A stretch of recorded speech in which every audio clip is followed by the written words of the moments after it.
Hoje de manhã, a Polícia Federal bateu a porta da família Bolsonaro lá em Angra dos Reis. Vocês têm acompanhado, semana passada a gente falou aqui do assunto.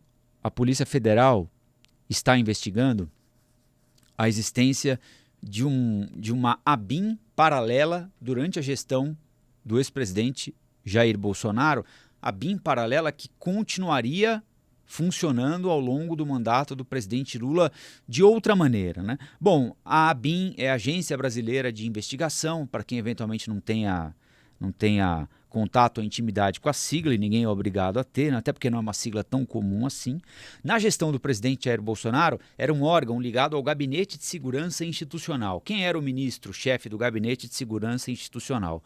O general Augusto Heleno, aliado de primeira hora do ex-presidente Jair Bolsonaro. Aliás, ele foi um dos primeiros entusiastas da campanha do ex-presidente Jair Bolsonaro, ainda lá em 2018.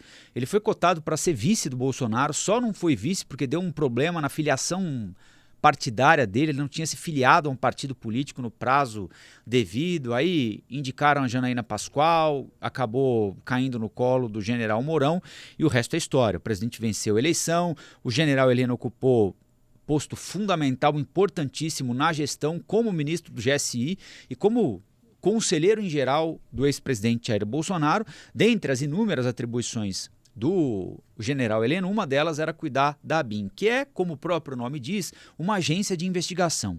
Tem muito do Palácio do Planalto. É uma agência de Estado, né? Deveria ser uma agência de Estado, do Estado brasileiro, né? Chefiada por um ministro designado pelo presidente da República, para investigações, para inteligência, para levantar informações que deem sustentação para a tomada de decisões do ministro, do presidente da República, para acompanhamento de eventuais situações. Então, por exemplo, cabe à ABIN investigar ou acompanhar a evolução, a criação, o avanço de um determinado movimento contra o governo, de protestos contra o governo. Esses protestos são pacíficos? Quem são as lideranças? Eles tendem a encaminhar para algo violento? Há algum país que não seja necessariamente parceiro do Brasil, tentando alguma espécie de avanço dentro do nosso território, máfia de algum outro país, algum governo tentando de alguma maneira colocar um espião aqui dentro, enfim, das investigações das mais diversas, não é? E qual é a denúncia, a acusação que fazem a ABIN durante o mandato do ex-presidente Jair Bolsonaro? Que ele montou uma ABIN paralela, uma ABIN do B, se é que a gente pode usar essa expressão, né? Então, ele colocou na ABIN o Alexandre Ramagem, que é um delegado de carreira da Polícia Federal muito próximo da família Bolsonaro. Ele é tão próximo que eles chegaram a passar Réveillon juntos antes, o Réveillon de 2019, né? De 18 para 19, quando o presidente assumiu o cargo, né? Ele chegou a ser nomeado para a Polícia Federal, não pôde assumir o cargo, o Alexandre de Moraes não deixou, ele foi para a ABIN. É um homem de estrita confiança da família Bolsonaro, especialmente do Flávio, mas também do Eduardo, do Carlos e do presidente Jair Bolsonaro. O Alexandre Ramagem é delegado da Polícia Federal lá do Rio de Janeiro. Hoje ele é deputado, né? Ele se elegeu deputado e é o escolhido até agora, né? Eu imagino que era, né? Mas eles vão sustentar essa tese por mais algum tempo. Era o escolhido pela família Bolsonaro para disputar a prefeitura do Rio de Janeiro. A família Bolsonaro é do Rio, né? Então, uma eleição não só por ser o Rio, mas por ser o Rio e a cidade dos Bolsonaro, fundamental para eles. Eles escolheram uma pessoa de estrita confiança. Pois bem, então você tinha lá o general Heleno, cara de super confiança do presidente, e o Alexandre Ramagem, super de confiança do presidente e da família todinha na ABIN. O que eles fizeram? No finzinho da gestão Temer, começo da gestão Bolsonaro, compraram um programa, um software israelense chamado First Mile. Esse programa permite o monitoramento de milhares de pessoas pelo telefone celular, sem que o alvo da investigação saiba que o aplicativo foi instalado no aparelho dele, e o software permite que a ABIN saiba exatamente todos os deslocamentos e com quem aquela pessoa espionada esteve ao longo de um período que a ABIN julgar adequado. Então, vamos imaginar aqui, a ABIN encafifa comigo, ô Rafael de camisa vermelha, hein? Comunista, Vamos ver onde ele vai. O software é instalado sem que eu saiba, evidentemente, no meu celular.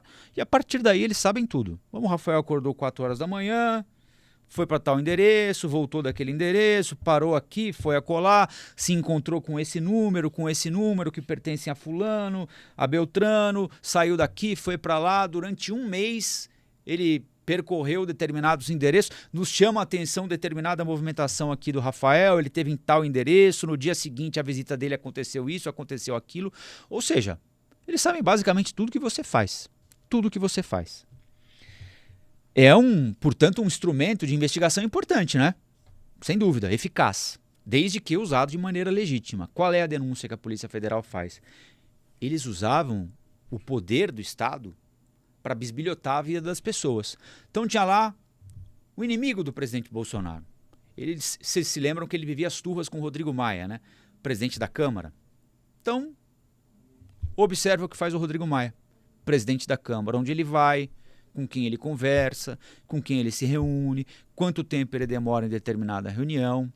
O ministro Gilmar Mendes teria sido outro bisbilhotado. O ministro Alexandre de Moraes, outro bisbilhotado. O ministro da Educação hoje ministro da Educação Camilo Santana, na época, governador do Ceará pelo PT, teria sido bisbilhotado. Hoje, um colega na Jovem Pan de manhã disse no ar que o personal do Jair Renan, aquele filho 04, né, do presidente Jair Bolsonaro, teria sido bisbilhotado também. Não sei por quê, né? Talvez o Jair Renan quisesse saber se o treino de perna do cliente seguinte é mais pesado do que o treino de perna que o passado para ele pelo personal, né? Mas enfim, brincadeiras à parte, a gente está diante de um negócio dramático, né? Dramático porque quem fazia isso era a ditadura, né? Você escolhe ali um inimigo, diz que tem um inimigo, e o investiga. Eu não gosto nem de usar a expressão investigação, porque a investigação é algo legal, né? E você vai bisbilhotar a vida daquela pessoa sem autorização judicial, sem autorização do Ministério Público, ou seja, alguém pede, o presidente Bolsonaro ou os filhos dele fala assim, eu quero saber o que o Rafael anda fazendo. E alguém vem aqui e vai saber tudo da minha vida. E a partir disso, o que é que vão fazer com essa informação? Já tem suspeita também, tudo ainda está no campo da suspeita. Por isso é que eu vou usar muito a condicional aqui, né? Teria, poderia, porque por enquanto é isso. A gente está falando de um caso em investigação. E vale sempre lembrar, você pode gostar ou não gostar de alguém, pode simpatizar ou não simpatizar por alguém, mas todo mundo é inocente até que provem o contrário. É chamada presunção de inocência, presente na nossa Constituição, né? Por isso é que a gente usa aqui as coisas na condicional e vai muito no caminho que está sendo trilhado pela Polícia Federal, né? Pois bem, o que a Polícia Federal começou a... Na quinta-feira houve aquela operação, né? Fizeram busca e apreensão na Câmara, gabinete do Ramagem e tudo mais. E hoje bateram a porta da casa de praia da família Bolsonaro. O presidente Bolsonaro, aliás, ontem eles fizeram uma live lá, né? Toda a família, o presidente e os 3 filhos, o Carlos, o Eduardo e o Flávio, né? Fizeram uma live, eles chamaram de super live ontem à noite. Fizeram essa super live lá. E estão lá em Angra dos Reis, curtindo o começo do ano, etc e tal. E hoje a Polícia Federal desencadeou essa operação logo cedinho, 6 horas da manhã, porque qual é a suspeita deles? Vocês se lembram que o Carlos Bolsonaro era tido como chefe do gabinete do ódio, né?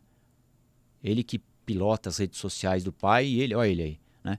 Ele é quem soube surfar, no bom e no mau sentido, a onda do pai nas redes sociais, né? E ele é suspeito de demandar e usar informações coletadas por essa ABIN paralela, entenderam?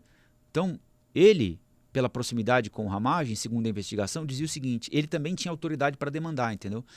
Quero saber aí, por exemplo, tem uma denúncia que diz que ele teria pedido informação sobre uma assessora dele, né? Sobre inquérito envolvendo o presidente da República e os 3, ou seja, os 3 filhos, né? Então você imagina, é algo que está sendo produzido pela Justiça. A Justiça, ou o Ministério Público, a polícia, quem quer que esteja investigando, foi bisbilhotada por esse software comprado por nós, com o nosso dinheiro. Bom, sexta-feira eu lembrei aqui, foi bisbilhotada a promotora que tocou o caso da Marielle Franco e o caso de várias milícias lá no Rio de Janeiro. Ela investigava a existência, o funcionamento de várias milícias lá no Rio de Janeiro, né? Então hoje O torniquete apertou para a família Bolsonaro. Eles não estavam em casa quando chegou a Polícia Federal. Aí primeiro surgiu uma versão de que eles teriam, né, tocou a campainha na porta da frente, eles escaparam pela porta de trás, entraram no barco e, né, estamos em alto mar aqui.